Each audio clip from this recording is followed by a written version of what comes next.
আসসালামু আলাইকুম সবাইকে। কেমন আছো সবাই? আমাকে শুনতে পাচ্ছ কিনা? আমার স্ক্রিন ক্লিয়ার কিনা একটু কমেন্ট করে জানাও। আমি আমার গ্রুপ এবং দু একটা পেজে এটা শেয়ার করি, তারপর আমি শুরু করছি।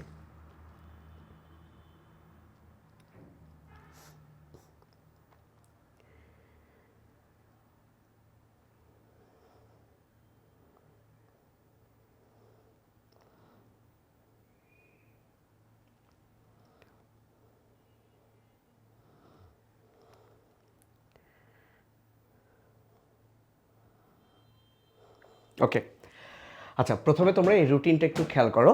এটা টোটালি আমার পক্ষ থেকে একটা জাস্ট ফ্রি ক্লাস বলতে পারো। এটা কিন্তু এসিএস কোর্সের অংশ না। তোমরা অনেকেই কমেন্ট করেছো যে ভাই আপনি কি তাহলে এরকম কোশ্চেন সলিউশন করবেন? না, এসিএস যেটা জিএসটি ব্যাচ আছে সেখানে তো আমরা আমাদের মতো করে পড়াবোই। তোমাদের জিএসটির জন্য যা দরকার তাই পড়াবো। কিন্তু বিগত 5 বছরের প্রশ্ন আমি কিভাবে অ্যানালাইসিস করছি একটাবার দেখো। আশা করি তোমার খারাপ লাগবে না, বিশেষ করে তোমরা যারা 25 ব্যাচ আছো এবং সামনে জিএসটির জন্য পরীক্ষা দিচ্ছ। তো আমি অলরেডি পূর্ণাঙ্গ রুটিন কিন্তু এখানে দিয়ে দিয়েছি। আজকে 27 জানুয়ারি, তাই তো আজকে 27 জানুয়ারি। আজকে আজকে তো 27 তারিখ, রাইট? ভুল হলে ভুল। আজকে এই যে 2024-25 বোঝা যাচ্ছে, 2024-25-এর কোশ্চেন আমরা সলিউশন করব জিএসটির বায়োলজি। আমি যেহেতু বায়োলজি আর ইংরেজি পড়াই, সাথে সাধারণ জ্ঞান পড়াই, আমি চেষ্টা করব জিএসটির আগ পর্যন্ত ফ্রিতেই, মানে যতটুকু পারি, কারণ আলাদা করে আর কোর্স তো আমি নামাচ্ছি না, আমাদের এসিএসের কোর্স আছে। আমি বায়োলজি এবং ইংরেজি ফ্রিতেই এই কোশ্চেনগুলো সলিউশন বা যতটুকু মানে সম্ভব আমার ইউটিউব চ্যানেলে এবং এসিএস পেজে, আমাদের পেজে আমি দেওয়ার চেষ্টা করব। সো প্রথমে আমি বায়োলজি নিয়ে বিগত 5 বছর, যেমন 24-25 আজকে সলিউশন হয়ে যাচ্ছে। 28 জানুয়ারি, এই যে 23টা মানে তো জানো 11টায়, চেষ্টা করব রাত 11টায় করে হবে। যদি অন্য কোনো ভাইয়ার লাইভ ক্লাস থাকে তাহলে ওনার ক্লাসের পরপরই আমরা শুরু করবো ইনশাল্লাহ।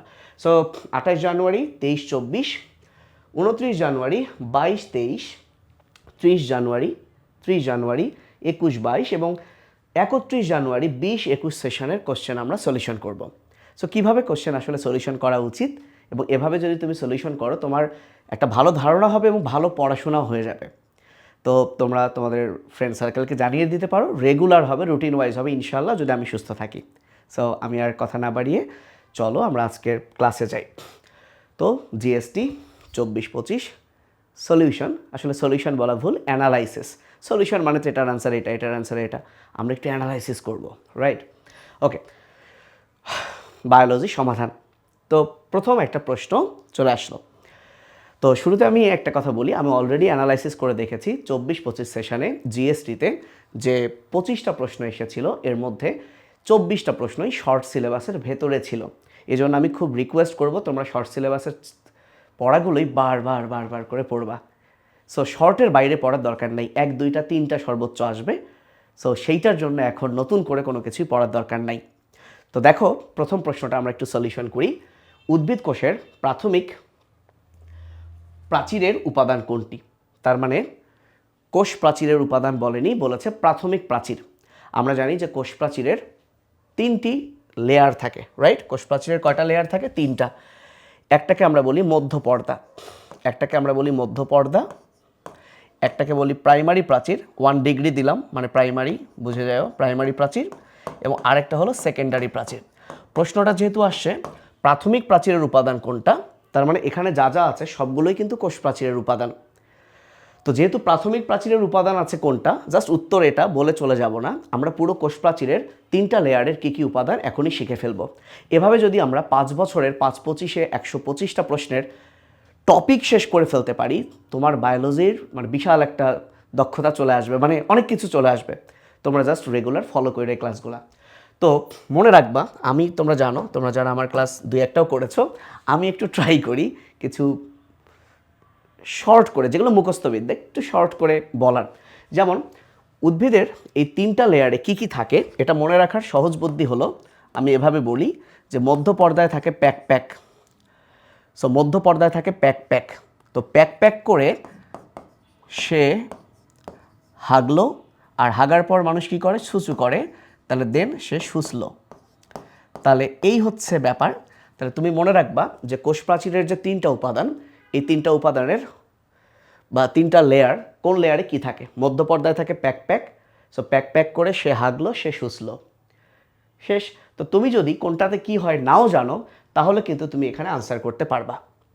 পরীক্ষায় বলছে প্রাথমিক প্রাচীরের উপাদান কোনটি? সো প্রাথমিক প্রাচীরের উপাদান সে হাগলো। সো এই 3টার মধ্যে কি আছে? এই যে হ দিয়ে আছে। বলো কি দিয়ে আছে ভাইয়া? হ দিয়ে আছে। তাহলে আনসার হচ্ছে হ, হেমিসেলুলোজ। সো আমরা আসলে সবই পড়বো কোনটাতে কি হয়। সো প্যাক প্যাকতে কি হয় আসলে ভাইয়া? প্যাক প্যাকতে হয় পেকটিন আর পেকটোজ, ঠিক আছে? প্যাক প্যাকতে হয় পেকটিন আর পেকটোজ। এবং এই পেকটিন আবার কয়েক ধরনের আছে, এর মধ্যে প্রধান হচ্ছে পেকটিক অ্যাসিড।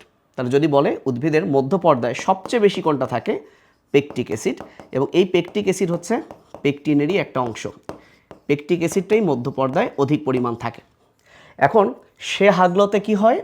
সে মানে সেলুলোজ ভাইয়া, সে মানে কি? সেলুলোজ। সে মানে সেলুলোজ, ঠিক আছে? সেলুলোজ। আর হাতে হলো হেমি সেলুলোজ। আসলে হেমি মানে অর্ধেক, তাহলে হেমি সেলুলোজ শুধু সে লিখলাম। আর গ্লতে হচ্ছে গ্লাইকোপ্রোটিন, গতে হচ্ছে ভাইয়া গ্লাইকোপ্রোটিন, গ্লাইকোপ্রোটিন। আর সুতে হলো সুবেরিন, সুবেরিন, সুবেরিন। চতে হলো চর্বি, লিতে হলো লিগনিন। আর দেখো হাগু করার জন্য মোমবাতি না লাগলেও ছুঁচু করার জন্য বদনা খোঁজার জন্য মোম লাগতে পারে। সো এখানে মোমও থাকবে। সো তোমার কিন্তু একটা টপিক পড়া হয়ে গেল। ওকে, এখন এদের পার্সেন্টেজ আছে, শুধু একটা মনে রাখবা, সেটা হলো সেলুলোজের পরিমাণ। সেলুলোজের পরিমাণ হচ্ছে 40%। তো কোষ প্রাচীরে যদি সেলুলোজের পরিমাণ হয় 40%, সেলুলোজের অর্ধেক হলো হেমি সেলুলোজ, কারণ হেমি মানে অর্ধেক। তাহলে 40-র অর্ধেক কত ভাইয়া? 20% হচ্ছে হেমি সেলুলোজ। তাহলে মনে রাখো ভাইয়া, সে হাগলো, সে হাগলো, সে হচ্ছে 40, তার অর্ধেক হা, তার অর্ধেক গ্লা, তারপর 20-এর অর্ধেক তাহলে কত? 10। তাহলে গ্লাইকোপ্রোটিন হচ্ছে 10%। 40 আর 20 70, আর 10 কত? সরি, 40 আর 20 60, আর 10 কত? 70। তাহলে হাতে থাকলো 30, 100 মিলাতে। তাহলে এই যে পেকটিন নামের মধ্যে আছে 3 ভাইয়া, 3 থেকে এটা মনে রাখো 30%, 3 থেকে এটা 30%। তাহলে এই হচ্ছে একটা ছোট্ট টপিক হলো। এভাবে যদি তুমি প্রত্যেকটা প্রশ্ন একটু পুরো টপিকটা শেষ করতে পারো, দেখবা যে তোমার অনেক কিছু পড়া হয়ে গেছে। এবং আমি বলবো না এখান থেকে সব কমন আসবে, বাট তোমার একটা ভালো নলেজ বায়োলজিতে আবার গেইন হবে এবং প্রিভিয়াস প্রশ্ন তুমি সলিউশন করতে পারলা। এইটুকু ক্লিয়ার কিনা? আমার কথা সব বুঝছো কিনা? এবং এই স্লাইডটা আমাদের যে YouTube channel Fahad academy for biology, আমরা আমাদের এই ক্লাসটা ইউটিউব চ্যানেলও আপলোড দিব এবং সেখানকার ডেসক্রিপশন বক্সে তোমরা এই স্লাইডটা পাবা। এবং এই স্লাইডটা অবশ্যই জিএসটির আগে তোমরা কিন্তু সলিউশন করে যাবা। মাস্ট যেতেই হবে, ঠিক আছে? সো তোমরা একটু কমেন্ট করো যে সব ওকে আছে কিনা, এতটুকু বুঝছো কিনা। 25টার মধ্যে একটা শেষ। ভয় পেও না, এত সময় সবগুলোতে লাগবে না, বাট আমরা পড়তে থাকি। ওকে, এটুকু ঠিক আছে? আচ্ছা, তাহলে আমরা পরের প্রশ্নে যেতে পারি। কোন হরমোন ক্ষুধার উদ্রেক ঘটায়? প্রশ্নটা আসছে পরিপাক ও শোষণ চ্যাপ্টার থেকে। সেখানে একটা পৃষ্ঠা জুড়ে অনেকগুলো হরমোনের নাম আছে। তো সবগুলো হরমোনের নাম এখন আমরা শিখবো না, অন্তত অপশনে যে 4টা আছে আমরা চেষ্টা করি যতটুকু পারা যায় শেখার। তো তুমি মনে রাখবা, যখন আমরা রাস্তা দিয়ে হাঁটি, কোনো দোকানে যখন মুরগির গ্রিল রান্না করা দেখি, সো মুরগির গ্রিল যখন রান্না হয়, এই গ্রিলের ঘ্রাণ বা গ্রিল দেখলেই ক্ষুধা লাগে। সো জাস্ট এভাবে মনে রাখো যে গ্রিল দেখলে আমাদের কি লাগে বলো? মুরগির গ্রিল দেখলে আমাদের কি লাগে? ক্ষুধা। তাহলে বলো ক্ষুধা লাগার হরমোন কি? গ্রিলিন। তাহলে ক্ষুধা লাগে কখন? সবাই বলো ক্ষুধা লাগে কখন? মুরগির গ্রিল দেখলে ক্ষুধা লাগে। আচ্ছা, সাথে আমরা এখন একটা জিনিস মনে রাখি, তাহলে ক্ষুধা লাগার হরমোন হচ্ছে গ্রিলিন। এখন আমরা একটা জিনিস মনে রাখি, সেটা হচ্ছে যখন তোমার ক্ষুধা লাগলো, ক্ষুধা নিবারণ করলা, মানে খাইলা গ্রিলটা, খাওয়ার পর তুমি কি করলা ভাইয়া? অনেক তৃপ্তি পাইলা। তাহলে তৃপ্তির হরমোন কোনটা? তাহলে ক্ষুধা লাগলো গ্রিল দেখে, তাহলে ক্ষুধা লাগার হরমোন গ্রিলিন। তো তৃপ্তি পাইলা কি দেখে? তাহলে আমরা কি তৃপ্তি পাই? তাহলে ক্ষুধা লাগার পর আমরা কি পাই? তৃপ্তি পাই। সো তৃপ্তি পাই না বলে তুমি এভাবে বলো পিপি পাই। সো তৃপ্তি পাই বা পিপি পাই, অর্থাৎ তৃপ্তি লাগার হরমোন হচ্ছে 2টা, একটা পিপি আর একটা PYY। পিপির ফুল ফর্ম হলো প্যানক্রিয়েটিক পলিপেপটাইড। প্যানক্রিয়েটিক মানে প্যানক্রিয়াস, অগ্নাশয় থেকে যে পলিপেপটাইড ক্ষরণ হয়। আসলে পলিপেপটাইড অনেক জায়গা থেকেই ক্ষরণ হয়, তো প্যানক্রিয়াসের পলিপেপটাইড। আর পাইতে হলো পিতে পেপটাইড, আর ওইখানে YY, এটাকেই সংক্ষেপে বলে পাই। তাহলে এই দুইটা হচ্ছে তৃপ্তির হরমোন। আচ্ছা, ইনসুলিন আমরা সবাই জানি, ইনসুলিন হচ্ছে অগ্নাশয়ের হরমোন। অগ্নাশয়ের যেটুকু আমাকে অবশ্যই মনে রাখতে হবে, পরীক্ষার জন্য খুব ইম্পর্টেন্ট, অগ্নাশয়ের আলফা, বিটা, ডেল্টা এবং গামা কোষ আছে। এই গামা কোষেরই অপর নাম হলো পিপি কোষ। এবং কোন কোষ থেকে কোন হরমোন ক্ষরণ হয় এইটা মনে রাখবা সিরিয়ালি। তাহলে alpha, beta, delta, gamma, G I S P, অর্থাৎ G I M S P, হ্যাঁ আমি SP. So alpha, beta, delta, gamma, G I S P, অর্থাৎ আলফা কোষ থেকে জি অর্থাৎ গ্লুকাগন, বিটা কোষ থেকে আই অর্থাৎ ইনসুলিন, ডেল্টা কোষ থেকে সোমাটোস্ট্যাটিন এবং পিপি বা গামা কোষ থেকে হচ্ছে পি মানে পলিপেপটাইড ক্ষরণ হয়। এখন যে হরমোনের নামে গ্লুকো আছে সে অবশ্যই রক্তে গ্লুকোজ বাড়াবে। তাহলে ইনসুলিন রক্তে গ্লুকোজ কমায়, তার মানে এরা দুইজন পরস্পর বিপরীতধর্মী হরমোন, এরা দুইজন পরস্পর বিপরীতধর্মী হরমোন। সো গ্লুকাগন গ্লুকো আছে সে গ্লুকোজ বাড়ায়, ইনসুলিন গ্লুকোজ কমায়। সো হয়ে গেল। আর সিক্রেটিন, তোমাদের কাছে প্রশ্ন রইল, সিক্রেটিন মানবদেহের কোথা থেকে ক্ষরিত হয়? কেউ যদি তোমরা জানো তাহলে কমেন্টে জানিয়ে দাও, সিক্রেটিন মানবদেহের কোথা থেকে ক্ষরিত হয়। তাহলে আমাদের এই প্রশ্নটাও গেল এবং আমরা কিছু হরমোন নিয়ে আলোচনা করলাম। এবার আসো, প্রোটিন সংশ্লেষণে কোনটিকে সমাপনী কোডন বলা হয়? আমি সুমন আসছিল ওর সাথে রাজশাহী ভার্সিটি যখন পরীক্ষা হয় তখন ঘুরতে গেছিলাম। তো ঘুরতে গিয়ে বিকেলের শিফটে যারা পরীক্ষা দিবে, এটা মিরাকল কিনা জানি না, এবং এটা আসলে কমন প্রশ্ন, তো আমি বলতেছিলাম তোদের কিন্তু একটা প্রশ্ন বলছি এটা আসবেই, এবং আমি জানি না যাদেরকে বলছি তারা আছো কি না, এখানে তো বেশি মানুষ নাই। সো যাদেরকে বলছে তারা ফিল করছে। সো এটাই আসছে পরীক্ষায়, যে এই যে সূচনা কোডন আর সমাপ্তি কোডন, সবাই জানো, দেখো এটাই আসে, এটা কিন্তু আসে, রাবিতেও আসছিল, অনেক জায়গায় আসছিল। তাহলে আমরা সবাই জানি যে যে সূচনা কোডন বা শুরুর কোডন AUG, অগাস্ট বানানের প্রথম 3টা অক্ষর, বা যে কোনো কিছু শুরু করতে আমরা আল্লাহর নাম নেই, সো আমার উপর গড, অর্থাৎ কোনো কাজ স্টার্ট করছি। জেনে রাখবা এই AUG দিয়ে এক্সট্রা জেনে রাখবা এটা কোন অ্যামিনো অ্যাসিড নির্দেশ করে? মেথিওনিন। তার মানে আমাদের শরীরে যত প্রোটিন তৈরি হয় শুরুর অ্যামিনো অ্যাসিডটা হচ্ছে মেথিওনিন। আর সমাপ্তি কোডন বা স্টপ কোডন তাহলে কি? এটাই হলো সমাপনী কোডন। তাহলে সূচনা হচ্ছে ভাইয়া স্টার্ট। তো সমাপ্তি কোডন 3টা, একটু মুখের ব্যায়াম করতে পারো, উগা, উয়াগ, উয়া। সো মুখের একটা ব্যায়াম করো, উগা উয়া গুয়া, ঠিক আছে? সবাই একটু নিজে নিজে বলো, উগা উয়া গুয়া, ঠিক আছে? উগা উয়া গুয়া। সো এই 3টা হচ্ছে সমাপ্তি কোডন। প্রশ্ন হচ্ছে কেন এরা সমাপ্তি কোডন?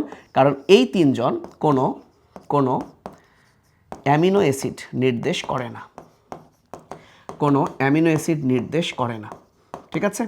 এরা কোনো অ্যামিনো অ্যাসিড নির্দেশ করে না। প্রশ্ন হচ্ছে তাহলে এরা কি করে? যখন এই কোডনটা চলে আসে তখন তারা প্রোটিনকে রিলিজ হতে বলে, যে প্রোটিন তুমি তৈরি হয়ে গেছো বাবু, এখন তুমি রিলিজ হও। তাহলে এরা অ্যামিনো অ্যাসিড নির্দেশ করে না, এর পরিবর্তে এরা কি করে? প্রোটিন রিলিজ ফ্যাক্টর নিয়ে আসে। তাহলে পরীক্ষা যদি প্রশ্ন করে যে নিচের কোনটি প্রোটিন রিলিজ ফ্যাক্টর নিয়ে আসে, তাহলে উত্তর হবে উগা উয়াগ উয়া। এরাই হলো সমাপনী কোডন। তাহলে উগা উয়াগ উয়া, তাহলে এখানে আনসার কি হবে? অবশ্যই এখানে আনসার গু হবে না, টিচারও পছন্দ করে গু, উনি অপশনে গু রেখেছেন। সো আবার ওগো না, উগু রেখেছেন। সো এখানে বোঝাই যাচ্ছে আনসার হবে ওয়াক, উগা ওয়াক ওয়া, রাইট?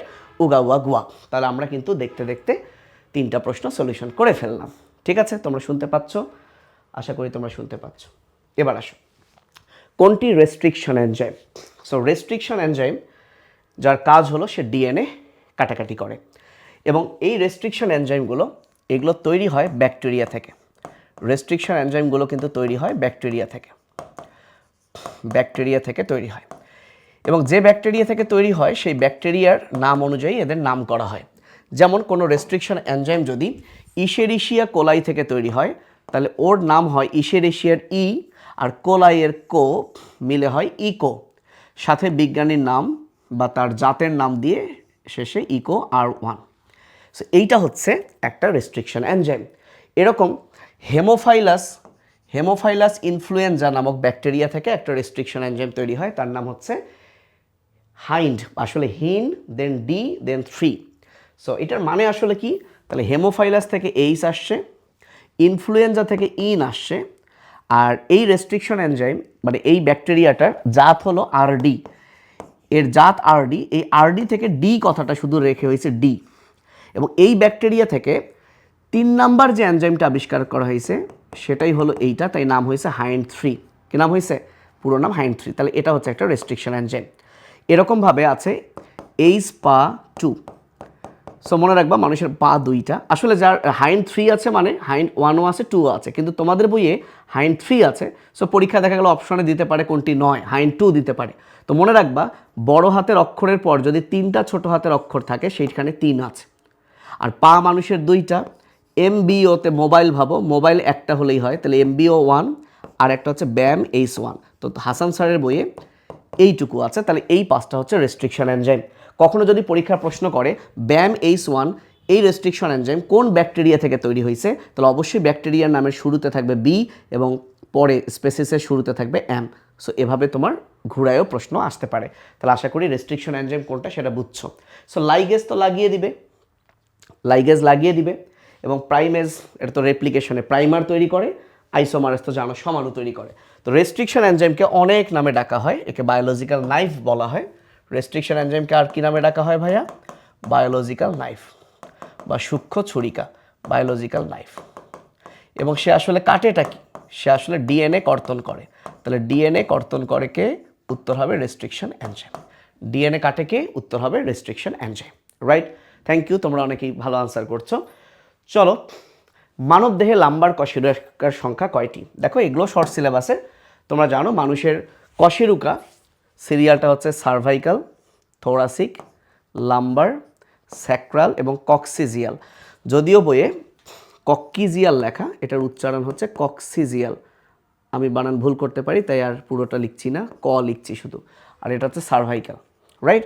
এবং এই সিকোয়েন্স আমরা সবাই জানি 7, 12, 5, 5 এবং 4। টোটাল হচ্ছে 33টা কশেরুকা, টোটাল হচ্ছে 33টা কশেরুকা। কিন্তু পরিণত বয়সে এই 5টা মিলে একটা হয়। তাহলে যদি বলে স্যাক্রাল কশেরুকা কয়টা? 5টা, কিন্তু যখন একটা হয় তার নাম হয় স্যাক্রাম। তাহলে পরীক্ষায় যদি প্রশ্ন করে স্যাক্রাম কয়টা, তাহলে উত্তর হবে একটা। যদি বলে কক্কিজিয়াল বা কক্সিজিয়াল কশেরুকা কয়টা, তাহলে অবশ্যই 4টা, কিন্তু যদি বলে এটা পরিণত বয়সে একটা হয়। যদি বলে কক্কিক্স কয়টা, আসলে উচ্চারণ হবে কক্সিক্স, যাই হোক, কক্কিক্স কয়টা, তাহলে উত্তর হবে একটা। তাহলে কক্কিজিয়াল কশেরুকা 4টা, কক্কিক্স একটা, স্যাক্রাল কশেরুকা 5টা, স্যাক্রাম একটা, লাম্বার কশেরুকা কয়টা? 5টা। সো এটাই পরীক্ষায় এসেছিল। সো এগুলোর বাংলা নামটাও পড়ে ফেলবা। তাহলে এগুলোর কি পড়বা? বাংলা নামটাও পড়ে ফেলবা। গ্রীবাদেশীয়, বক্ষদেশীয়, কটিদেশীয়, শ্রোণীদেশীয়, পুচ্ছদেশীয়। তাহলে পরিণত অবস্থায় সংখ্যা হচ্ছে 26টা। তাহলে যদি বলে কশেরুকার সংখ্যা কয়টা, অপশনে 26 না 33 দেখবা, আশা করি যে কোনো একটা থাকবে। যদি অপশনে 26, 33 দুটোই থাকে, তাহলে খেয়াল রাখবা পরিণত অবস্থায় বলা আছে কিনা। পরিণত অবস্থায় থাকলে 26টা, না হলে ওভারঅল কি হবে ভাইয়া? ওভারঅল হবে 33টা। সো এই হচ্ছে মানুষের কশেরুকার ব্যাপার। এবার আসো, ক্রসিং ওভার ঘটে মিওসিসের কোন পর্যায়ে? দেখো পরীক্ষায় কিন্তু বলেছে কোন পর্যায়ে, উপপর্যায়ে বলে নাই। সো আমরা জানি মিওসিসের প্রোফেজ 1 আছে। সেই যে প্রোফেজ 1, এই প্রোফেজ 1-এর মধ্যে কি কি আছে? 5টা উপপর্যায় আছে। এই 5টা উপপর্যায়ের মধ্যে আমরা সবাই জানি প্রথম উপপর্যায়টার নাম হচ্ছে লেপ্টোটিন। এই লেপ্টোটিনে 3টা কথা মনে রাখতেই হবে। একটা হচ্ছে লেপ্টোটিনে একটা ছেলে ক্রোমোজোম একটা মেয়ে ক্রোমোজোমকে প্রপোজ করে। তো যেহেতু প্রপোজ করে, সো প্রপোজ করার জন্য কি কি গিফট করে মেয়েটাকে। সো যেহেতু ছেলেটা বায়োলজির স্টুডেন্ট, ফাদ ভাইয়ের স্টুডেন্ট, সে একটু ভিন্ন কিছু দিতে চায়। সে ফুলের তোড়া, আইসক্রিম এসব না দিয়ে সে ট্রাই করে ডিএনএ দিয়ে দিবে। সো এই লেপ্টোটিনেই মিওসিসের ডিএনএ ডাবল হয়। হাসান স্যারের 2 জায়গায় 2 রকম কথা বলা হয়েছে। কোথাও বলা হয়েছে যে মিওসিসের ডিএনএ অনুলিপন প্রোফেজের পূর্বে হয়, আবার কখনো বলা আছে প্রোফেজের শুরুতে হয়। তো যদি কোথাও প্রশ্ন আসে যে প্রোফেজের কোন উপপর্যায়ে ডিএনএ দ্বিগুণ হয়, তাহলে আনসার হবে লেপ্টোটিন। তাহলে লেপ্টোটিনে তুমি মনে রাখবা একটা ছেলে ক্রোমোজোম মেয়ে ক্রোমোজোমকে প্রপোজ করার জন্য ডিএনএ দ্বিগুণ করে, যে একটা দিয়ে দিবে। কিন্তু মেয়েটা ছিল আর্টসের স্টুডেন্ট, সে আসলে বুঝে না যে এই সুতা মুতা কী দিল এটা। তো পরবর্তীতে ছেলেটা আইসক্রিম দেয়। আইসক্রিম দেয়? পোলার আইসক্রিম দেয়। তার মানে লেপ্টোটিনে পোলারাইজড বিন্যাস হয়। লেপ্টোটিনে পোলারাইজড বিন্যাস হয়। এই জিনিসগুলো কি সেটা এখন বোঝানোর সময় নেই, একাডেমিকে আমরা বুঝিয়েছি। এখন তোমার এই টার্মটা মনে রাখতে হবে যে পোলারাইজড বিন্যাস কোথায় দেখা যায়, লেপ্টোটিন। এবং ফাইনালি মেয়েটাকে যখন ফুলের তোড়া দেওয়া হলো, অর্থাৎ ক্রোমোজোমগুলোকে ফুলের তোড়ার মতো দেখায়, যাকে আমরা বলি বুকে। এই ফুলের তোড়া যখন দিল মেয়েটা রাজি হয়ে গেল। লেপ্টোটিনে এই তিনটা কথা মনে রাখবা ভাইয়া। সো মেয়েটা যেহেতু রাজি হয়ে গেল, সেকেন্ড উপপর্যায়ে জাইগোটিনে এরা জোড়া বাঁধে। জাইগোটিনে এরা জোড়া বাঁধে, বুঝতে পেরেছো ভাইয়া? তো জোড়া বাঁধে দুইজন, বাই মানে দুই, যেহেতু দুইজন জোড়া বাঁধে তাহলে এই জোড়াটার নাম হচ্ছে বাইভ্যালেন্ট। আর তোমরা শুনেছো সিনাপস মানে দুটো নিউরনের সংযোগ, কিন্তু দুটো নিউরনের এমন একটা সংযোগ হচ্ছে সিনাপস, যেখানে মাঝখানে সূক্ষ্ম একটু ফাঁকা জায়গা থাকে। তো এখানে এরা জোড়া বাঁধে কিন্তু মাঝখানে ফাঁকা থাকে, জাস্ট লাইক সিনাপসের মতো, তাই এটাকে বলে সিনাপসিস। তাহলে জাইগোটিনে এই দুইটা কথা মনে রাখবা, বাইভ্যালেন্ট আর সিনাপসিস কোথায় দেখা যায়, জাইগোটিন। এবার প্যাকাইটিনে, তাহলে লেপ্টোটিনে প্রপোজ হলো, জাইগোটিনে জোড়া বাঁধলো, প্যাকাইটিনে বিয়ে হয়। ভাইয়া প্যাকাইটিনে কি হয়, প্যাকাইটিনে এদের বিয়ে হয়। সো বিয়ে হয় কথাটার অর্থ কি? বিয়ে হয় কথাটার অর্থ হচ্ছে এখানে ক্রস হয়, এখানে ক্রস হয়। ক্রস মানে ক্রসিং ওভার হয়। সো বিয়ে হয় মানে ক্রস হয়। এই ক্রসিং ওভারটাকে আমরা বলি বিয়ে হচ্ছে, রাইট? ক্রস হয়। সো ক্রসিং ওভার হয়। ক্রস মানে কি এক্স, তাহলে এখানে এক্স আকৃতির কায়াজমা দেখা যায়, এক্স আকৃতির কায়াজমা দেখা যায়। এখন বিয়ে কার কার মধ্যে হয়? বিয়ে কি সিস্টারে হয়? না, বিয়ে হয় নন সিস্টারে। তাহলে নন সিস্টার ক্রোমাটিড এখানে থাকে। আর বিয়ে ক্ষেত্রে সিস্টারও চলে আসে, তাহলে নন সিস্টার ক্রোমাটিড কোথায় দেখা যায়? এই যে প্যাকাইটিনে দেখা যায়, রাইট? এবং এইটুকু কথা তুমি মনে রাখবা। এবং সাথে একটা জিনিস মাথায় রাখবা, সেটা হলো যখন একটা বাইভ্যালেন্টে তো দুইটা ক্রোমোজোম থাকে, যখন এরা এরকমভাবে ভাগ হয়ে যায় তখনই কিন্তু ক্রোমাটিড তৈরি হয়। তার মানে এইখানে প্রতিটা বাইভ্যালেন্টে দুইটা সেন্ট্রোমিয়ার কিন্তু চারটা ক্রোমাটিড থাকে, এই চারটা ক্রোমাটিডকে একসাথে বলে টেট্রাড। তাহলে এই প্যাকাইটিন দশায় টেট্রাড দেখা যায় ভাইয়া, খুবই গুরুত্বপূর্ণ, ভেরি ইম্পর্টেন্ট হচ্ছে প্যাকাইটিন। আর লাস্ট যেটা ডিপ্লোটিনে কি হলো, বিয়ের পর সেখানে গিয়ে ডিভোর্স হলো। আমরা ডায়াকাইনেসিস থেকে দেখি নাই যে পরীক্ষায় প্রশ্ন আসে, এই চারটা ধাপে কি ঘটে উপধাপে, সেগুলোই পরীক্ষায় আসে। সো ডিপ্লোটিন, ডি মানে মনে রাখবা ডিভোর্স। তো ভাইয়া ডিভোর্স মানে আকর্ষণ না বিকর্ষণ? ডিভোর্স মানে বিকর্ষণ, তাহলে এই ডিপ্লোটিনে বিকর্ষণ ঘটে। তাহলে ছেলে মেয়েগুলো এখন তো আর কাছাকাছি আসবে না, বিকর্ষণ, দূরে সরে যাবে, প্রান্তীয়করণ ঘটে। সো প্রান্তীয়করণ ঘটে। তাহলে ডিপ্লোটিনে ডিভোর্স ঘটে, প্রান্তীয়করণ ঘটে। এবং তারা চায় যে আর বেঁচে থেকে কি হবে, লুপ, ফাঁস টানতে চায় তারা। লুপ মানে কি, ফাঁস, তার মানে এখানেই লুপ তৈরি হয়। তাহলে এভাবে চিন্তা করবা, ডিপ্লোটিনে ডিভোর্স হয়, ডিভোর্স মানে বিকর্ষণ, দুইজন দুই প্রান্তে সরে যায়, এখানে লুপ তৈরি হয়।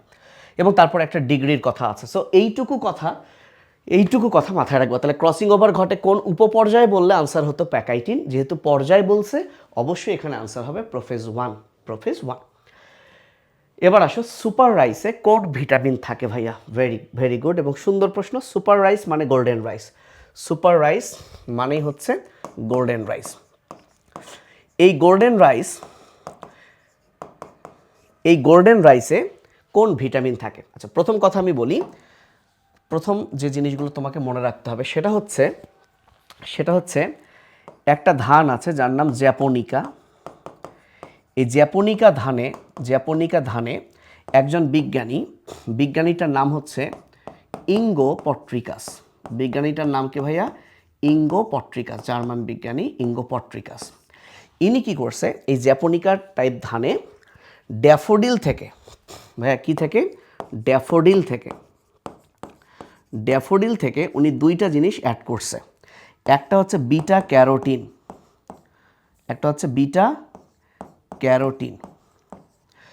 আর একটা হচ্ছে আয়রন।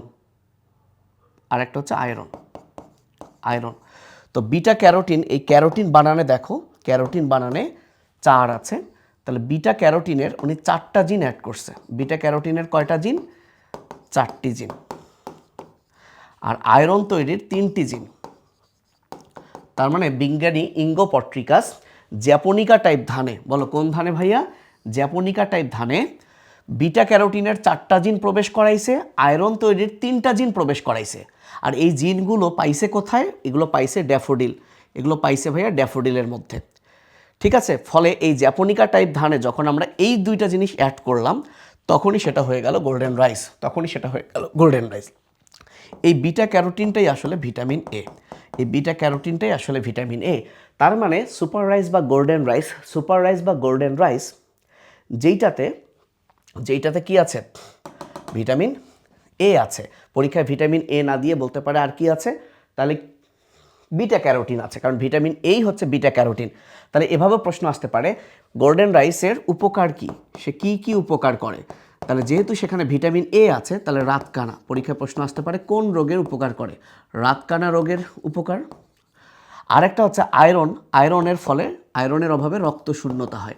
তাহলে আমরা রক্ত শূন্যতা, তাহলে এই দুইটা থেকে আমরা কি পাবো? রক্ষা পাবো যদি গোল্ডেন রাইস খাই। বর্তমানে গোল্ডেন রাইস 2 আবিষ্কার হয়েছে যেখানে ভিটামিন এর পরিমাণ বিটা ক্যারোটিন 23 গুণ বেশি থাকে। তাহলে গোল্ডেন রাইস 2-এ 23 গুণ বেশি বিটা ক্যারোটিন থাকে।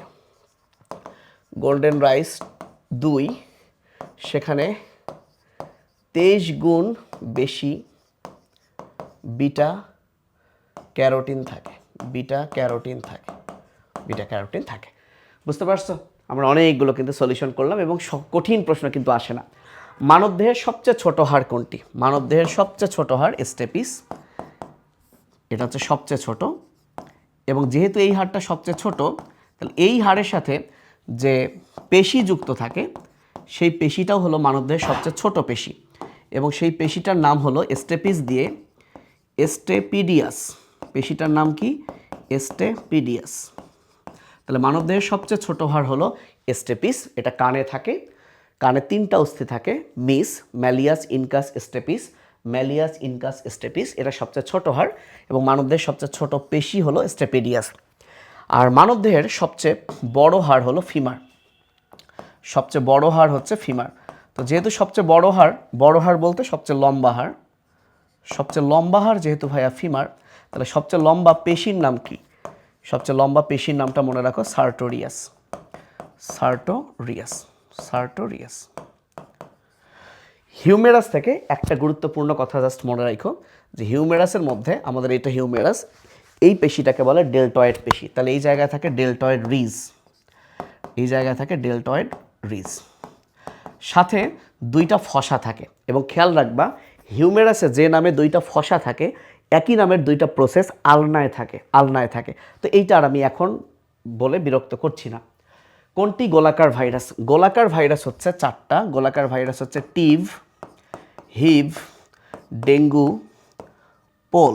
টিভ, হিভ, ডেঙ্গু, পোল, এরা গোল। টিভ, হিভ, ডেঙ্গু, পোল, এরা গোল। টিভ, হিভ, ডেঙ্গু, পোল, এরা গোল। টিভ, হিভ, ডেঙ্গু, পোল, এরা গোল। টিভ, হিভ, ডেঙ্গু, পোল, এরা গোল। আর আর হাভা হচ্ছে ঘন, হাভা, হাভা হচ্ছে ঘনক্ষেত্রাকার, হাভা হচ্ছে ঘন, ঘন। এই ঘনক্ষেত্রাকার ভাইরাসগুলোই আবার পাউরুটির মতো, এগুলোই আবার কার মতো ভাইয়া? পাউরুটির মতো। তাহলে পাউরুটির মতো ভাইরাস কারা? হাভা, ভ্যাকসিনিয়া আর হার্পিস, ভ্যাকসিনিয়া আর হার্পিস, ভ্যাকসিনিয়া আর হার্পিস। এছাড়াও বাকি আকৃতিগুলোও পড়তে হবে। সো ভ্যাকসিনিয়া আর হার্পিস এরা হচ্ছে ঘনক্ষেত্রাকার বা পাউরুটির মতো, ঘনক্ষেত্রাকার, ঘনক্ষেত্রাকার বা পাউরুটির মতো। তাহলে টিভ, হিভ, ডেঙ্গু, পোল, তাহলে এগুলো গোল, তাহলে কোনটি গোল না? এগুলো গোল, এগুলো গোল, তাহলে কোনটি গোল না? আনসার হচ্ছে হার্পিস, আনসার হচ্ছে হার্পিস।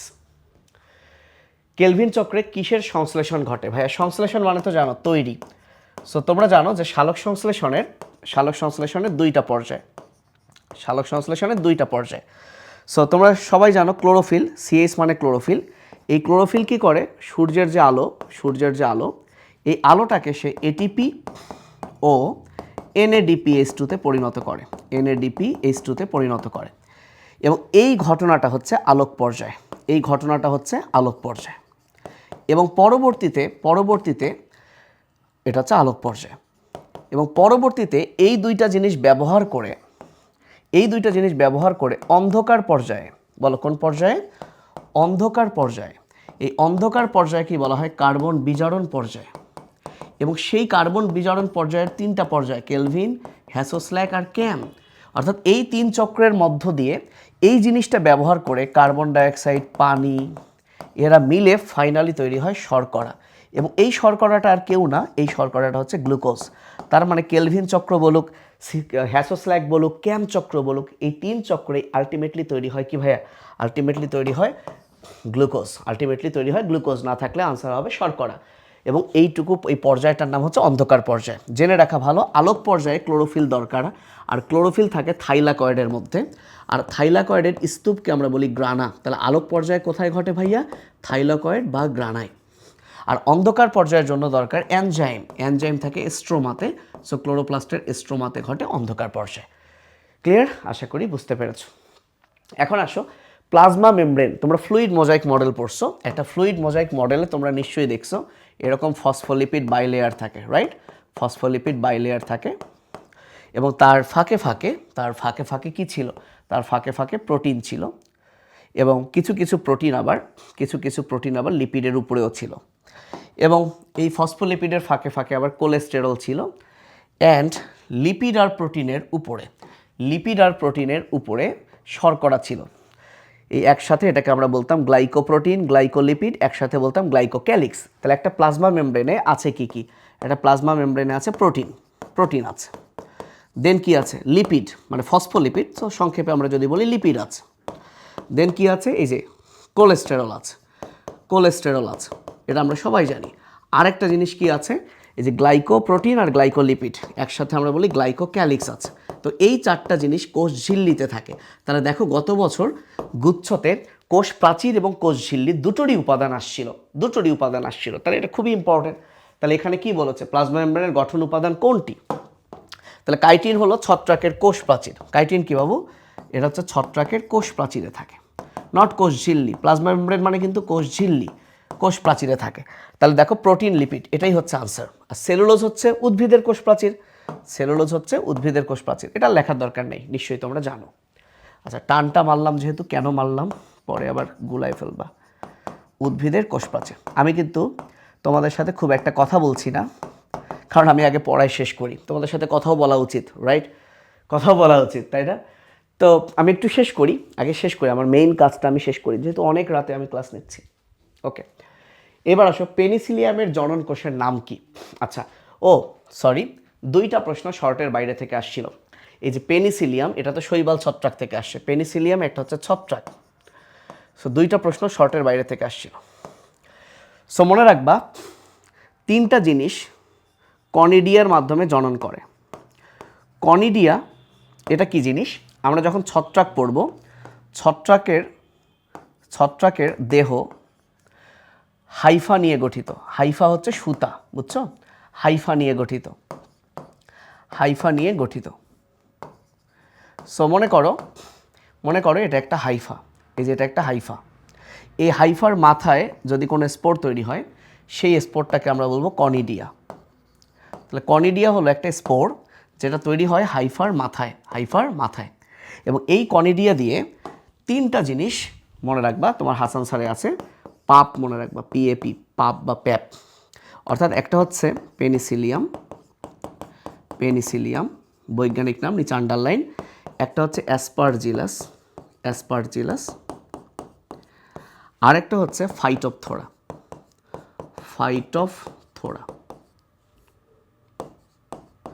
এই 3টা জিনিস কনিডিয়ার সাহায্যে জনন করে। ঠিক আছে, কনিডিয়ার সাহায্যে জনন করে। তাহলে এখানে আনসার হবে কনিডিয়া। সাথে জেনে রাখতে পারো, তোমরা অ্যাগারিকাস নাম শুনেছ। অ্যাগারিকাস বা ব্যাঙের ছাতা বলা হয়। এই অ্যাগারিকাস, যাকে আমরা বলি ব্যাঙের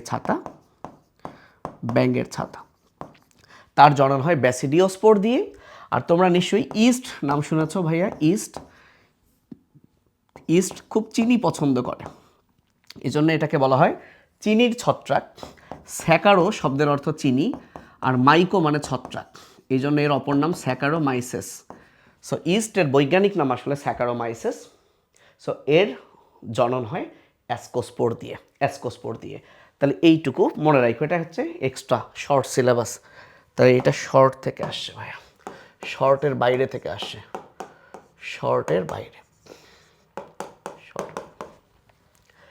ওকে। এবার আসো নেমাটোডা পর্বের বৈশিষ্ট্য কোনটি? সো আমরা জানি মেজর পর্ব 9টা, মেজর পর্ব যে 9টা, এই 9টার মধ্যে প্রথম 3টা হচ্ছে অ্যাসিলোমেট। 4 নাম্বারটা হচ্ছে ভুয়া, সিউডো, এটা খুবই আসে পরীক্ষায়, আর বাকি সব হচ্ছে ইউসিলোমেট। তাহলে সিলোম দিয়ে এখানে সুডোসিলোমেট, এটা হচ্ছে রাইট। সিউডো বা সুডোসিলোমেট, এটা নেমাটোডা পর্বের বৈশিষ্ট্য। কিউটিকল, এই কিউটিকল জিনিসটা থাকে, কিউটিকলের নামের মধ্যে আছে কি, সো কি থেকে তোমরা ক্রিমি ভাবো, ক্রিমি টাইপের। সো ক্রিমি হচ্ছে 3 নাম্বার পর্ব, 4 নাম্বার পর্ব, আর যোগ কেচপ ক্রিমির মতো 6। অর্থাৎ এই যে 3, 4, 6 নেমাটোডা, প্লাটিহেলমিনথিস, নেমাটোডা আর অ্যানিলিডা, এই 3টা পর্বে থাকে কিউটিকল। তাহলে কিউটিকল আবরণ কোথায় কোথায় থাকে? 3, 4, 6, 3, 4, 6। বদ্ধ রক্ত সংবহন, এটা পাওয়া যায় 5 এবং 7 মলাস্কা আর আর্থ্রোপোডা। ভুল বলেছি, 6 এবং 9। বদ্ধ রক্ত সংবহন মানুষ, কর্ডাটায়, এবং কোথায় পাওয়া যায়? অ্যানিলিডায়। তাহলে মুক্ত রক্ত সংবহন পাওয়া যায় 5 এবং 7, মুক্ত পাওয়া যায় 5 এবং 7। এর মধ্যে যদি কখনো বলে অর্ধমুক্ত সংবহন কোথায়, তাহলে অবশ্যই সেটা মলাস্কা, অর্ধমুক্ত বললে মলাস্কা। এবং নেমাটোডা, ন থেকে আমরা মনে রাখি যে এরা নলাকার, এবং এদের দেহটাকেই বলে নলের ভেতর নল, কারণ দেহটা নল, ওর ভেতর আবার পরিপাক নালীয় নল, নলের ভেতর নল।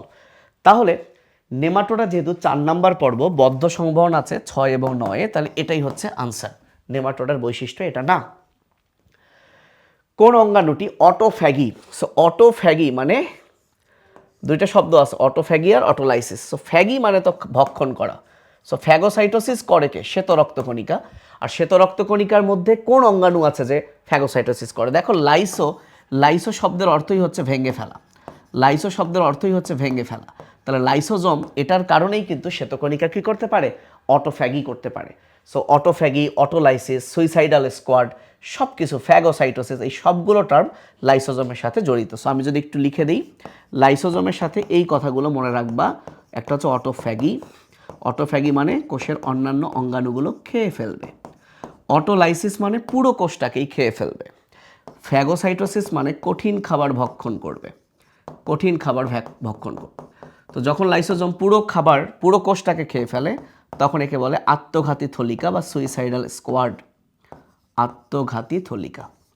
তো লাইসোজোম থেকে ভাইয়া এই কথাগুলো অবশ্যই মনে রাখবা। গোলজি বডির অনেক নাম আছে। গোলজি বডিকে অনেক নামে ডাকা হয়, আমি কয়েকটা যা মনে পড়ে লিখে দিই। এর একটা নাম হচ্ছে লাইপোকন্ড্রিয়া। এই অপর নামগুলো একবার চোখ বোলায় যাবা। লাইপোকন্ড্রিয়া, একে বলা হয় কোষের পোস্ট অফিস বক্স। একে বলা হয় কোষের ট্রাফিক পুলিশ। একে বলা হয় কোষের কার্বোহাইড্রেট ফ্যাক্টরি। একে বলা হয় কোষের প্যাকেজিং কেন্দ্র। এছাড়াও একে বলা হয় কোষের ইডিওসোম, ডিকটিওসোম। সো বহুত নাম হচ্ছে গোলজি বডির, ডিকটিওসোম। এন্ডোপ্লাজমিক রেটিকুলামের একটা নাম ভালো করে মনে রাখবা, কোষের পরিবহন তন্ত্র বলা হয়। আর মাইটোকন্ড্রিয়ার তো অনেক নাম। বস নাম হলো পাওয়ার হাউস, তোমাদের পরীক্ষা আসলে এটাই আসবে, পাওয়ার হাউস বা শক্তিঘর, এটাই তোমাদের জন্য ইম্পর্টেন্ট। এছাড়া জেনে রাখা ভালো, বায়োব্লাস্ট বলা হয়।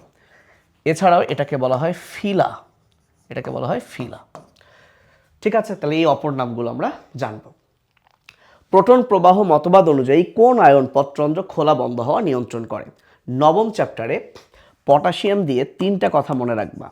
এই যে পটাশিয়াম, এটা হলো পত্ররন্ধ্র খোলা বন্ধের জন্য দায়ী। সো মূলত পত্ররন্ধ্র খোলার জন্য দায়ীকে পটাশিয়াম।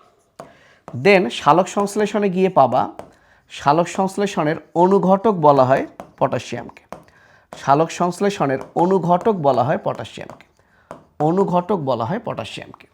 দেন আরেকটা জিনিস মাথায় রাখবা, সেটা হলো দ্রুত কোন ধনাত্মক আয়ন শোষণ হয়? দ্রুত শোষণ হয় কোন ধনাত্মক আয়ন? পটাশিয়াম। আর ঋণাত্মকের মধ্যে নাইট্রেট। আবার তোমাদের তো শর্ট সিলেবাস নাই, তাও রেচন চ্যাপ্টার থেকে, রেচন মানে বর্জ্য নিষ্কাশন চ্যাপ্টার থেকে একটা জিনিস বলে দিই, পটাশিয়াম রক্তে বেড়ে গেলে হৃদযন্ত্রের বন্ধ হয়ে যায়, বেড়ে গেলে হৃদযন্ত্র বা হৃদযন্ত্র বন্ধ হয়ে যায়। সো পটাশিয়াম দিয়ে এই কথাগুলো তোমরা মনে রাখবা। সো পত্ররন্ধ্র খোলা বন্ধ হওয়া অনেক কিছুর উপর নির্ভর করে, এর মধ্যে কোন আয়ন যদি বলে অবশ্যই আনসার হচ্ছে পটাশিয়াম। এবং এই পটাশিয়ামের সাথে তোমাদের প্যাচ লাগে দুইটা জিনিস, সেটা হলো রক্ত জমাট বাঁধা।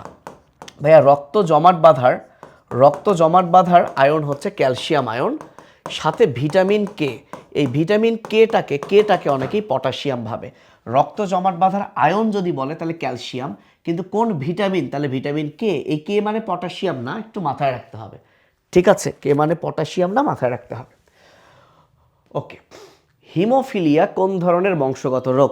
তোমাদের জিনতত্ত্ব বিবর্তনে দেখবা সেক্স লিঙ্ক বা এক্স লিঙ্কড ডিসঅর্ডার আছে, এবং এক্স লিঙ্ক ডিসঅর্ডারের যতগুলো রোগ আছে সবগুলোই হলো রিসেসিভ মানে প্রচ্ছন্ন। এবং সেই রোগগুলো আমরা অনেক ছন্দ দিয়ে মনে রাখি, আমি লিখে দিই, সেটা হচ্ছে আমরা এভাবে মনে রাখি। বাহিরে ডায়াবেটিস মামা ফজরে হাঁটে, বাহিরে ডায়াবেটিস মামা ফজরে হাঁটে। আমি পুরোটা লিখতে সময় লাগবে, তোমরা বই থেকে মিলাই নিবা, আজমল স্যারে আছেন। একবার আমি শুধু উচ্চারণ করছি। তাহলে সেক্স লিঙ্ক ডিসঅর্ডার কী কী আছে? বর্ণান্ধতা, হিমোফিলিয়া, রাতকানা, ডায়াবেটিস ম্যালিটাস না, কিন্তু এটা লিখে দিই, ডায়াবেটিস কিন্তু দুই ধরনের। এইটা হচ্ছে ডায়াবেটিস ইনসিপিডাস, যেটাকেই আমরা বলি বহুমূত্র। কেউ কি বলতে পারবা কোন হরমোনের অভাবে ডায়াবেটিস ইনসিপিডাস হয়? কে বলতে পারবা কোন হরমোনের অভাবে ডায়াবেটিস ইনসিপিডাস হয়? আমি ততক্ষণ লিখে দেই, প্রশ্ন করেছি তো তাই একটু টাইম নষ্ট করি, তোমরা কমেন্ট করো কোন হরমোনের অভাবে ডায়াবেটিস ইনসিপিডাস হয়।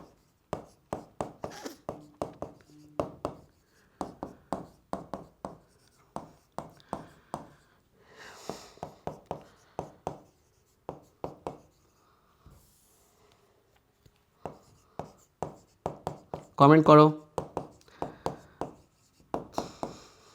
হাইপারট্রাইকোসিস, এগুলো টেস্টিকুলার ফেমিনাইজেশন। হাইপার মানে বেশি, ট্রাইকো মানে লোম, সো শরীরের লোম বেড়ে যাবে। টেস্টিস মানে শুক্রাশয়, যেটা পুরুষের অংশ, তো এই পুরুষ মহিলা হয়ে যাবে। সো টেস্টিকুলার ফেমিনাইজেশন, ফেমিনিন মানে মহিলা। রতে রাতকানা, সব লিখেই দিলাম। হিতে হিমোফিলিয়া, যাকে বলা হয় রাজকীয় রোগ, রানী ভিক্টোরিয়ার বংশের মাধ্যমে এটা ছড়ায়। আর বতে বর্ণান্ধতা। এগুলো হলো সেক্স লিঙ্ক ডিসঅর্ডার, এবং এগুলো সবই হলো প্রচ্ছন্ন বা রিসেসিভ। তো ডায়াবেটিস ইনসিপিডাস এটা কোন হরমোনের অভাবে হয়? ইনসুলিন। একজনই কমেন্ট করছে, সেটাও ভুল। তোমাদের কত ল্যাকিংস বাপরে! এটা এডিএইচের অভাবে হয়। আর ইনসুলিনের অভাবে যেটা হয় সেটাকে আমরা বলি ডায়াবেটিস ম্যালিটাস। ইনসুলিনের অভাবে যেটা হয় সেটাকে আমরা বলি ডায়াবেটিস ম্যালিটাস। এটা সেক্স লিঙ্ক ডিসঅর্ডার না, ঠিক আছে? ওকে, বাংলাদেশে কোন জিএমও ফসলটি সরকার অনুমোদন দিয়েছে? সো সরকার যেটা অনুমোদন দিয়েছে সেটাকে বলে বিটি বেগুন। সো টিচার এখানে বেগুনের ইংলিশ ব্রিঞ্জাল সেটাই দিচ্ছে। তো এইটা যদি কেউ না জানে তাহলে তো বাস খাইছে। এবং জেনে রাখা ভালো এই বিটি শব্দের অর্থ কি। এই বিটি মানে হলো ব্যাসিলাস, টিতে হলো থুরিন জিএনসিস, এবং যে জিনটা স্থানান্তর করা হয়েছে তার নাম CRY1AC, অর্থাৎ ক্রাই ফর 1AC, তুমি কান্না করছো একটা এসির জন্য। এই জিনটা বেগুনে প্রবেশ করা হয়েছে। এবং সালটা বই থেকে দেখে নিবা, আমার এই মুহূর্তে সালটা মনে নেই, সালটা দেখে নিবা যে বাংলাদেশে প্রথম কত সালে বিটি বেগুন স্থানান্তর করা হয়েছে। আচ্ছা, রক্তের কোন কোষে অ্যান্টিবডি তৈরি হয়? মনে রাখবা শ্বেত রক্তকণিকা যেগুলো আছে, শ্বেত রক্তকণিকার মধ্যে যারা মণি এই দুইজন হচ্ছে খায়। তাহলে মণি খায় মানে ফ্যাগোসাইটোসিস করে। তাহলে যদি বলে কোন কোন শ্বেতকণিকা ফ্যাগোসাইটোসিস করে, তাহলে উত্তর হবে মনি, মনোসাইট, নিউট্রোফিল, মনোসাইট এবং নিউট্রোফিল, মনোসাইট এবং কি নিউট্রোফিল, মনি খায়। আচ্ছা, দেন তুমি মনে রাখবা ইউসুফ ভাইয়ের অ্যালার্জি,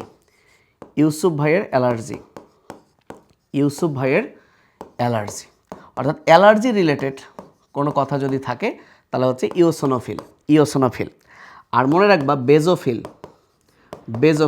বেজোফিল মানে যে বস শুধু হ করে, মানে হ্যাঁ করে, সো দুইটা হচ্ছে বস, অর্থাৎ হেপারিন আর হিস্টামিন তৈরি করে হচ্ছে বেজোফিল। ঠিক আছে, আর বাকি থাকলো লিম্ফোসাইট, সে অ্যান্টিবডি তৈরি করে, এটা সবাই জানার কথা, লিম্ফোসাইট অ্যান্টিবডি তৈরি করে। তাহলে 5 ধরনের শ্বেতকণিকার সবার কাজ হয়ে গেল। মনে রাখবা খাওয়া দাওয়া করে মনি, ইউসুফ ভাইয়ের অ্যালার্জি, বস শুধু হ্যাঁ করে, আর লিম্ফোসাইট অ্যান্টিবডি তৈরি করে। তাহলে অ্যান্টিবডি তৈরি হয় কোন কোষে? এটা আনসার হবে লিম্ফোসাইট। কোন অণুতে হেয়ারপিন লুপ আছে? তোমরা একটা টিআরএনএ নাম শুনেছ, টিআরএনএ। সো এইটা হচ্ছে টিআরএনএ। এবার এই টিআরএনএ থেকে প্রায় সব ভার্সিটিতে প্রশ্ন আসছে। এইটা হচ্ছে ভাইয়া টিআরএনএ। বিজ্ঞানী এই টিআরএনএর এই মডেলটাকে বলে ক্লোভার লিফ মডেল। লিফ মানে পাতা, ক্লোভার একটা ঘাসের নাম। সো এর বাংলা হচ্ছে লবঙ্গপত্র মডেল। সো এটা হচ্ছে ক্লোভার লিফ বা লবঙ্গপত্র মডেল। এই মডেলটা দেন বিজ্ঞানী আর হলেই, এবং এই মডেল অনুযায়ী টিআরএনএর 5টা বাহু কিন্তু 4টা লুপ আছে। এই লুপকেই বলা হয় ফাঁস, এবং এই লুপগুলোই হচ্ছে হেয়ার পিনের মতো। তোমরা চুলে, মেয়েরা দেখবা চুলে এরকম পিন দেয় না, ওই পিনের এই পাচাটার মধ্যে এরকম একটা লুপ থাকে না, পিছনে এই যে লুপ, সো এরকম লুপ থাকে, লুপ। তো এই বাহুগুলোর নাম, এইটাকে বলা হয় ডি বাহু, এটাকে বলে টি বাহু, এইটাকে বলে অতিরিক্ত বাহু, এই জায়গায় থাকে অ্যান্টিকোডন, তাহলে এটাকে বলে অ্যান্টিকোডন বাহু। তাহলে এই যে আমি যে নামগুলো লিখছি, এই 4টা বাহুতেই লুপ আছে। তাহলে ডি বাহু এটা হচ্ছে ডি লুপ, এটা টি বাহু, এটা হচ্ছে টি লুপ, এটা হচ্ছে অতিরিক্ত বাহু, এটুকু হচ্ছে অতিরিক্ত লুপ, এটা অ্যান্টিকোডন বাহু, এটা হচ্ছে অ্যান্টিকোডন লুপ। আর এই জায়গায় থাকে অ্যামিনো অ্যাসিড। তাহলে অ্যামিনো অ্যাসিড বাহু আছে, কিন্তু অ্যামিনো অ্যাসিডের মাথায় কোনো লুপ নাই, এ কারণে লুপ 4টা কিন্তু বাহু 5টা। আর এই অ্যামিনো অ্যাসিডের মধ্যে এই জায়গায় থাকে সিসিএ বা এসিসি। আচ্ছা, এইটা আমি একটু বই থেকে চেক করি, একটু দাঁড়াও ভাইয়া। আমার বইটা তো এখন, আমার বইয়ের ওই পেজগুলো নাই। সিসিএ বা এসিসি, আমি একটু গুগল করি, একটু ধৈর্য ধরো।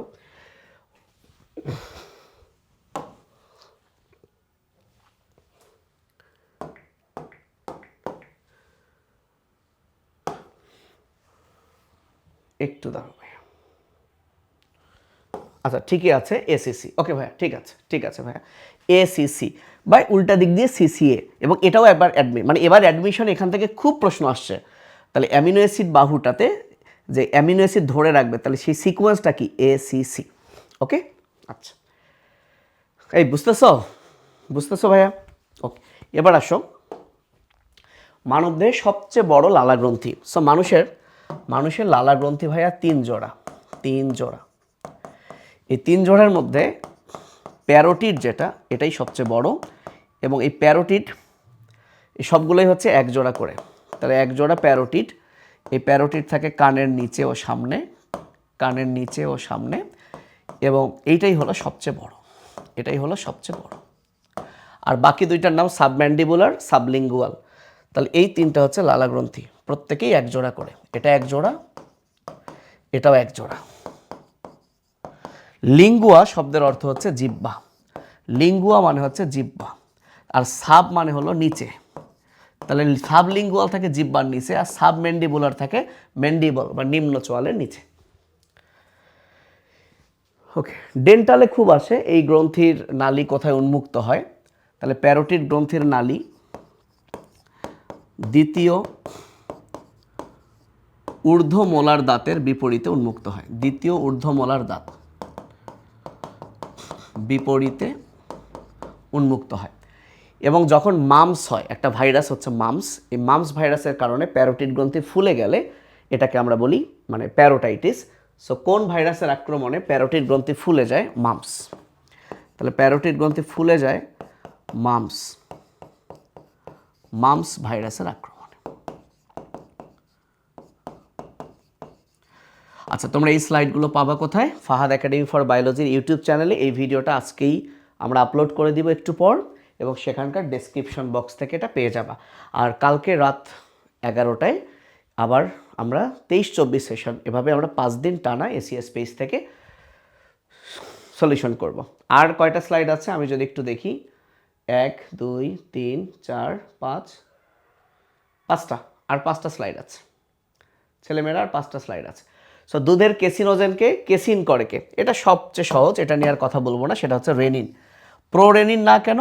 প্রো রেনিন সেটা কিন্তু আগে রেনিন হয়। প্রো মানে হচ্ছে নিষ্ক্রিয়, বুঝছো? প্রো মানে হচ্ছে নিষ্ক্রিয়। সো HCl দিয়ে প্রো রেনিন, প্রথমে রেনিন হয়। এই রেনিন বানানটা কিন্তু খেয়াল করবা, এই রেনিন বানানে কিন্তু 2টা এন আছে, 2টা এন আছে, ঠিক আছে? এবং সেই রেনিনটা কি করে? দুধের কেসিনকে প্যারাকেসিন করে, আবার কেসিনোজেনকে ক্যাসিন করে।